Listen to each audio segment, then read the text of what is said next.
Halo, selamat siang dan sore. Jadi ketemu lagi di mata kuliah bahan bangunan. Untuk pertemuan minggu ini, materi saya share lewat video ini. Jadi teman-teman bisa mengakses video ini kapanpun nanti ketika sudah di luar kelas gitu ya. Oke, langsung saja. Jadi minggu ini saya mau menyampaikan informasi tentang bahan bangunan untuk material landscape. Nah, ini dia bahan bangunan untuk material landscape. Materi hari ini kita akan belajar tentang apa itu hardscape dan softscape, material untuk hardscape dan softscape. Kemudian permasalahan-permasalahan terkait landscape, terkait runoff, terkait microclimate, nanti akan saya informasikan di sini. Kemudian beberapa inovasi terkait landscape gitu ya. Jadi ini arsitektur landscape atau landscape itu adalah ilmu arsitektur yang fokus pada penataan landscape di sekitar bangunan. Jadi bukan hanya sekedar bangunan gitu ya. Saya harap teman-teman di sini sudah sedikit banyak paham tentang landscape atau mungkin ada yang belum ya. Ini saya kasih info dulu apa itu arsitektur landscape. Jadi arsitektur landscape itu adalah bidang ilmu dan seni yang mempelajari tentang pengaturan ruang dan massa di alam terbuka dengan mengkombinasikan elemen-elemen landscape alami maupun buatan gitu. Jadi kalau kita bicara landscape itu adalah elemen-elemen di sekitar bangunannya, di eksterior, di halamannya, di luar, di side-nya, tapi di luar bangunan gitu. Jadi ini bisa kita lihat landscape itu yang hijau ini dan area perkerasannya ini juga bisa disebut sebagai landscape. Nah, nih, landscape architecture tidak hanya bernilai dekoratif, namun juga dapat melalui landscape kita bisa menciptakan desain yang bertanggung jawab terhadap lingkungan. Jadi kalau kita bicara landscape tadi kan kita akan bicara terkait penghijauan, penggunaan vegetasi dan lain sebagainya di sekitar bangunan di dalam set kita. Nah, ini harapannya dengan banyaknya area hijau, semakin banyak area untuk meresapkan air, sehingga sebagai salah satu bentuk tanggung jawab kita terhadap lingkungan. Nah, ini ada dua tadi ya. Landscape itu ada hardscape, ada yang softscape. Hardscape itu yang hard, kasar. Jadi ini adalah material kasar di landscape, itu ada contohnya stone, batu, atau konkrit, atau paving block, ada timber, ada water feature. Kemudian softscape yang halus, cenderung lebih halus, itu ada natural grass, ada rumput buatan, semak-semak, tanaman, itu termasuk softscape. Ini contohnya ada di slide selanjutnya. Nah, ini contoh pengaplikasian stone untuk hardscape seperti ini. Contohnya perawatannya tidak begitu susah, gitu. Kemudian tahan cukup lama dan tidak mudah lapuk. Itu salah satu keuntungannya. Tapi ketidakuntungannya, batu dengan ukuran kecil yang tidak direkatkan mudah terlempar ke mana-mana, gitu ya. Kemudian dia juga cukup gampang menyerap panas, sehingga temperatur di sekelilingnya kalau terlalu banyak batu itu akan cukup tinggi suhunya. Terus ini contoh aplikasi betonnya di sini, sebelah sini, di bawah kursinya ini. Dia beton itu biasanya cukup tahan lama terhadap kondisi cuaca dan beban, itu karena cukup kuat. Bentuknya juga fleksibel, warna teksturnya juga bisa kita sesuaikan. Instalasinya juga mudah. Tapi ketidakuntungannya dia gampang retak, terus gampang muncul noda. Kalau terlalu sering kena air, kena hujan, itu kan gampang banget muncul noda di area betonnya itu. Dan licin. Kemudian ini contoh aplikasi paving block. Kalau ini nggak usah saya jelaskan ya. Saya rasa teman-teman sudah cukup paham untuk ini. Kemudian ini aplikasinya contoh paving block. Nah, ini water feature. Water feature ini elemen-elemen untuk mengeluarkan air seperti ini juga termasuk elemen hardscape. Ini selanjutnya ini bicara tentang softscape. Softscape itu adalah natural grass atau rumput-rumput yang alami seperti ini juga bisa disebut sebagai softscape. Ini artifisial, jadi ini rumput buatan atau rumput sintetis ya kalau sering kita dengar. Nah, ini contoh pemasangan rumput sintetis seperti ini secara teknisnya. Kemudian ini semak-semak atau shrubland, ini juga termasuk elemen softscape. Kemudian maintenance-nya, landscape maintenance. Jadi maintenance atau perawatannya elemen-elemen landscape ini bisa menggunakan mowing grass, ini sebelah kiri, menggunakan alat potong. Kemudian menggunakan sistem irigasi, yaitu dengan pengairan yang sudah terintegrasi dengan selang-selang. Biasanya juga ada timernya untuk irrigation system. Kemudian structure seperti ini ya, sebelah kanan, maintenance structure. Nah, ini pemanfaatan material hardscape dan softscape gitu ya. Contohnya yang hardscape ini untuk retaining wall atau dinding penahan, jadi batu-batu tadi bisa dipakai sebagai dinding penahan. Kemudian sebagai area untuk pejalan kaki, footpath atau walkways itu termasuk elemen landscape juga, dia termasuk hardscape. Kemudian ini untuk jalan mobil juga bisa pakai paving block dikombinasi dengan rumput. Kemudian untuk jalan, untuk stepping atau tangga di area landscape wujudnya bisa seperti ini. Kemudian ada patio. Patio ini biasanya sebuah area outdoor yang dia akan dikelilingi oleh elemen air di sekelilingnya. Seperti ini contohnya. Kemudian juga untuk pagar, jadi elemen hardscape maupun softscape juga bisa dimanfaatkan sebagai pagar. Untuk deck di dekat laut ya biasanya seperti ini. Kemudian juga dengan pemanfaatan bangku seperti ini juga termasuk elemen landscape. Selanjutnya tentang biotechnical erosion control. Jadi ini untuk mengontrol erosi menggunakan rumput-rumput tanaman seperti ini. Kemudian isu-isu terkait landscape itu ada istilah runoff, ada istilah microclimate gitu ya. Kemudian water sensitive urban design itu ada perbedaan siklus aliran air hujan di kawasan yang alami. Ini bisa dilihat contohnya yang sebelah kiri itu yang masih alami, jadi masih banyak pohon-pohon sehingga area untuk menyerap air masih cukup tinggi. Berbeda dengan yang sebelah kanan yang area urban, itu area resapannya sudah sangat berkurang, jadi air tanahnya juga sangat sedikit gitu. Nah, ini terkait microclimate. Kalau kita bicara microclimate itu isunya pasti tentang urban heat island. Urban heat island nanti teman-teman silahkan searching sendiri seperti apa detailnya.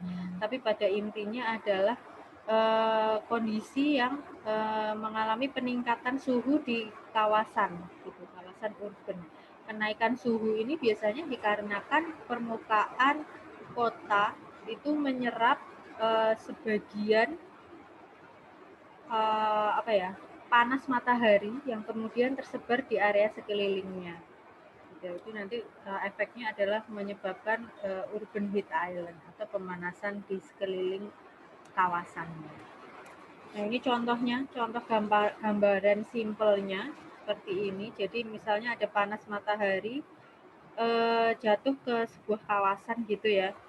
Yang sebelah kiri itu masih banyak pohon-pohonnya, tapi yang area orange ini itu minim pohonnya dan dia banyak perkerasan. Kalau area yang banyak pohon-pohonnya, panasnya masih kemungkinan bisa diserap, tapi pada kondisi area yang tidak ada area untuk menyerap panas, itu cenderung panasnya akan dipantulkan dan berefek pada bangunan di sekelilingnya. Jadi bangunannya jadi lebih panas, gitu. Efek dari kondisi sekelilingnya.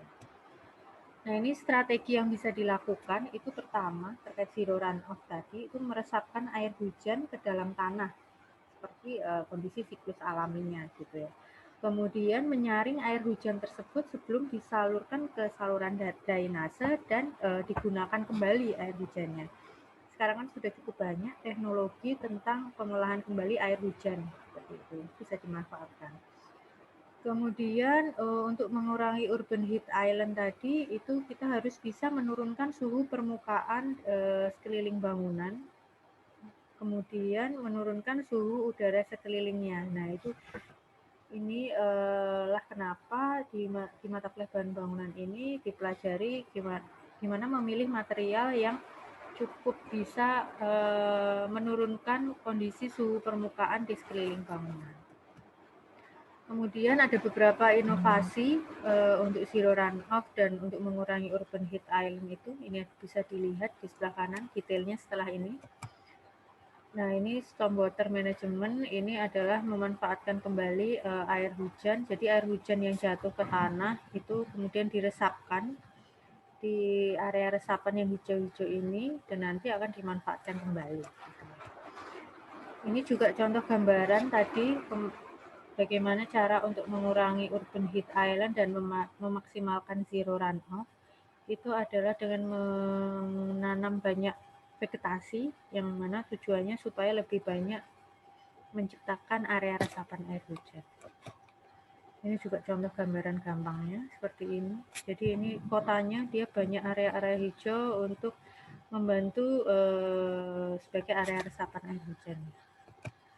Nah, ini contoh aplikasi menggunakan pervious concrete. Jadi konkret atau betonnya itu dibuat berpori seperti ini, ada celah-celahnya.